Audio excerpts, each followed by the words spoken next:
Hi everyone, it's me, Tim. Today I want to talk about idea battles.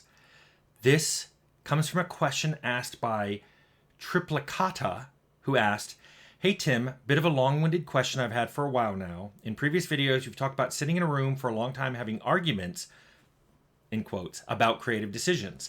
However, they're not really fights where people are upset, but rather passionate debates where people go to bat for their ideas. I love those types of discussions and I like to call them idea battles. My question is, do you have any favorite idea battles or ones that stand out to you? Times where you enjoyed the conversation, times where you thought you were right, but it turned out the other idea was better, or maybe times where the discussion led to a new idea that was better than the ones originally argued. Yes, that's a good question, Triplicata. I want to dive into it. But before I do, I want to take this opportunity to explain that this is the first video I filmed under the new membership rules. Since Triplicata is a master member, which subsumes Super Mutant, which gives video priority to the question, Triplicata asked this on Wednesday. I'm filming this Thursday. Now it'll get processed and ready to go up in a few hours, but the Friday video has already unlocked to the other master level viewers.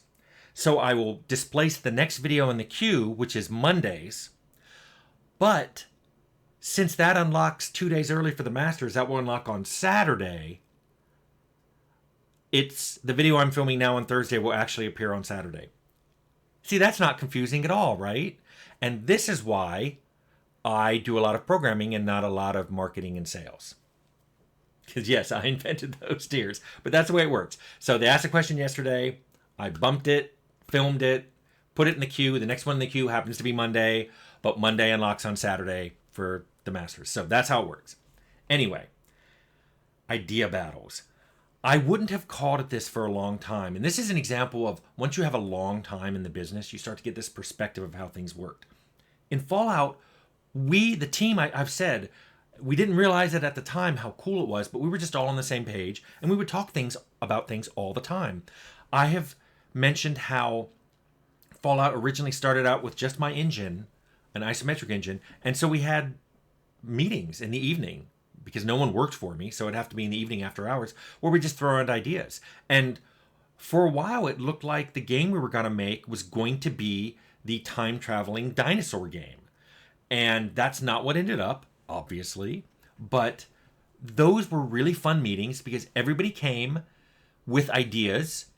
We knew that there wasn't going to be anything decided right away because we wanted to have several of those meetings. So people just threw stuff out and we chewed on it. And it was really nice because, I didn't realize it at the time, but people were being really cool about talking about ideas. And I'll talk about that in a bit about how that can go off the rails. The one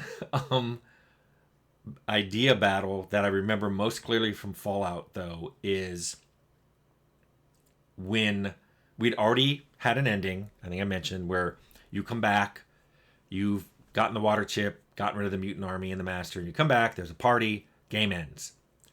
That's when Leonard Barsky came in and went, I have another idea. And that was his idea of you get kicked out of the vault. Which I will admit, my first reaction was, what? No, we can't do that. Leonard really strongly argued this idea. And as you know, if you've played Fallout, that's the one we shipped with. I think that was the first time I literally had a meeting where someone passionately wanted something and had to explain it. Because my first reaction was, what? No. So I lost that argument, and I'm glad I did. Which moves us to Troika. Arcanum was similar to Fallout, where at the very beginning we all very much had similar ideas. That doesn't mean we didn't have some idea battles. There's a whole video I made about what I consider to be the Arcanum 1-point fiasco, which is Arcanum originally, for most of its development, was done in a way that higher level skills at higher levels and spells and attributes cost more the higher up they got. This made sense to me. We gave out multiple points per level But some of the really high level stuff, like the 5th level spells and all that, they cost more than the number of points you could get in one level. So you had to save up for them. I liked this. I think there's something strong about a game that makes you savor and anticipate and save up your points, save up your pennies to get this thing. The team didn't like it. Every other person on the team wanted the 1-point system, which is what we shipped with. And there's a whole video. A lot of you like that system. I still think it has problems. It's hard to balance a system when a level 5 spell costs exactly the same amount as a level 1. And the reason that's hard to balance is, why wouldn't you just buy? I mean, once you jump into a spell college, you're just going to buy your way up to the top, because those 5th level spells are awesome. It made generalists not so interesting. Which is something I thought of later for Outer Worlds. But I lost that battle. I'm still not convinced it was the right thing to do, but a lot of you like the 1-point system. So that's a perfect example of a idea battle where I may be in the wrong side of that. There was also Arcanum was the first time I learned that we don't always have meetings like this.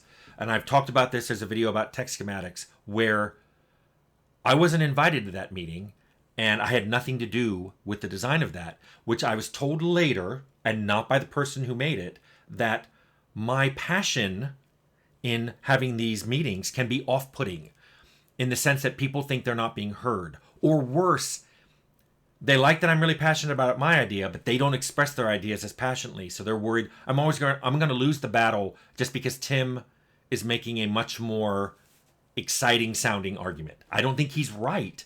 I think my design is better, but how do I win against somebody who puts their arguments so animatedly? So that was the first time I learned that, people can really be anti-passion in this industry. And they might be right, but the same way that people these days ask for an accommodation for how they act, I wish I had said the same thing. This is just how I am. If you want to make games with me, this is how I am. I get really excited about things. When I'm excited about something you design, you're going to love it. When I'm excited about something I've designed and you want something else, you're going to hate it. That's how it goes with me. Now, the other 2 Troika games, though, Temple of Elemental Evil was made so quickly that I don't think we had any major design meetings for things. We just had to design and go. In fact, it was a programmer and then another artist who worked on the entire turn-based UI that's really awesome in Temple. I didn't have anything to do with it. The way you spent your move and then action components of your turn, there was no argument over that. They showed it to me. I'm like, this is great, put it in. We just did not have time. Similarly for Bloodlines, Vampire Bloodlines, I came on that so late that pretty much all the decisions were made. I just did code, and mainly AI code. So, wasn't involved in that. Which brings me to Carbine and Wildstar, which I will admit I don't want to really talk about. I went to go look at my notes because I remember there were a ton of what I would call idea battles, things on crafting and things on combat and things on just so many things, targeting, just so much stuff. But let me say this about it. In my entire career, Carbine was the first time in the middle of one of these idea discussions, idea battles, that I was personally attacked. Where somebody came into my office and he basically said, hey, I understand you have all these ideas, but I hear you're a really bad designer. I hear you suck at design. And I learned something about myself that day because I was really surprised at this was happening. And I was like, I had a reaction to it. But then I realized something.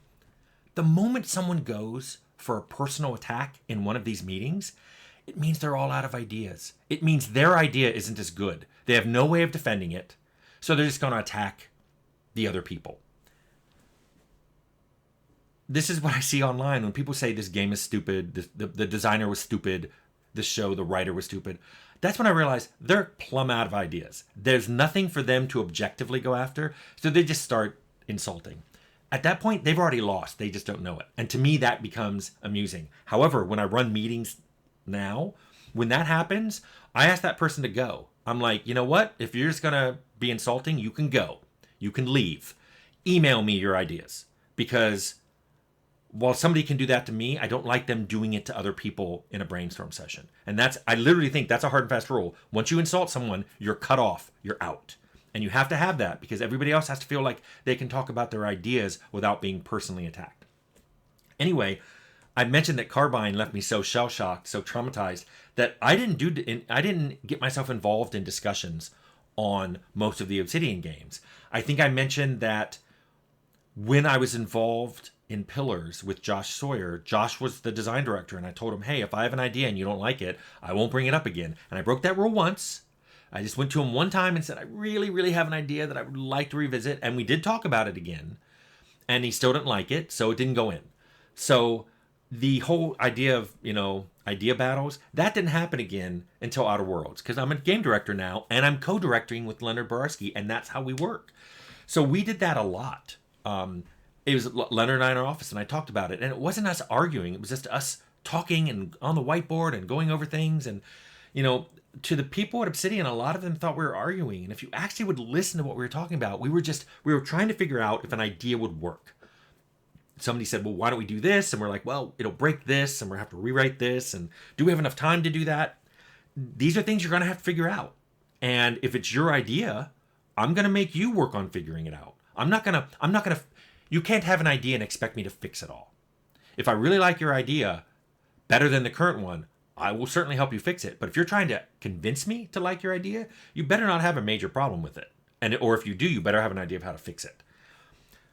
There were a lot of discussions that I stepped away from in Outer Worlds. Anything about art, people talking about the art style, the color palette, I can't talk about that. That's why I had a co-director who was an artist. Same thing with narrative. He handled a lot of narrative stuff. Although there was one thing at some point in the Outer Worlds development, when we got all the companion submissions, all of the companions except for the robot and the priest were LGBT, which led me to go, no, we're not going to do that. The same way I didn't want all the companions to be sarcastic, and I want all of them to have amnesia, I don't want all of them to be queer. That's just not the vibe of this game. So I made them pick one, and it was Pavardi, and then everybody else got made straight. We also had idea battles on things like encumbrance. Somebody thought we should just get rid of it. And I pointed out all the issues that would cause, which was not only encumbrance was tied to one of your attributes, and I think there were perks for it, and it would cause problems with the inventory, because if you could pick up anything you wanted, and there was no limit to what you could pick up, how are we going to handle that in the inventory UI? Which, of course, no one ever has a good answer for. It's like, we'll just have an infinite inventory UI. Great, you've just shifted the complaints about encumbrance into complaints about the UI. Because an infinite UI isn't going to work. Now, yes, in Pillars, we had the overflow stash. And there were rules on how you could touch it.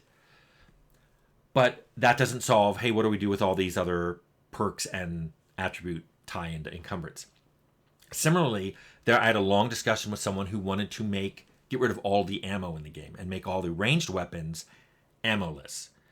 To which my response was, ranged weapons already have so many advantages over melee weapons, and you want to make them more on par with melee. But the thing I remember most about that discussion, about that idea battle, I mean, yes, I won it, but the thing I liked about it was that particular designer had so many ideas that were different than mine. I remembered that ending with, we're not going to do this, but one day I want to play a game that you're the lead designer on, because his ideas were so orthogonal to mine. They weren't opposite necessarily. They were just, he thought about games differently. So I said, that's not what I'm thinking about for this game, and because I'm director, I win. But I want to play a game you are a lead designer on, or even a director, because I would like to see what that game is like. It would be very not like a Tim Kaine game, but I'm curious what his POV, what his style game would turn into. And also, I'd be curious if it worked. If it shipped, if people really loved it, it would make me go, I'm going to rethink some of my design tenets, because this game is really, really good. But I was not convinced in that idea battle that A, his idea was any better, and B, he had fixes for all the problems his ideas would introduce. Anyway, Triplicata, I hope this answers your question. I've done idea battles for decades. Never called them my idea battles, but I think I'm going to adopt that phrase. So thank you for the question.